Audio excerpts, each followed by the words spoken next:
এ শহর মিশে যাক ধুলোয়, শেষ হয়ে যাক হাজারো মানুষের সংসার, বিচার না পাক বিশাল সিংহী বাহিনী, ধুলো পড়ে যাক শহরের ব্যবসার পুঁজিতে। তুমি শুধু লোক হাসিও না। তোমার মনে রাখা উচিত আমাদের দেশের সংস্কৃতির ব্যাপারে। আমরা আজও তৃতীয় বিশ্বের একটি দেশ। আমরা আজও আমাদের মা বাবাকে ভগবান মানি। তোমার মনে রাখা উচিত আমাদের দেশের নেতাদের, যারা হাজারো দোষ করলেও ছাড়া পেয়ে যাবে, তবে তুমি নও।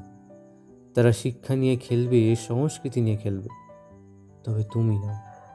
তাদের ছেলেরা রাস্তায় লোক মারবে, আর তুমি লোক হাসাবে না, সেটি কাম্য নয়। তাই শহর যদি শেষও হয়, তুমি শুধু লোক হাসিও না।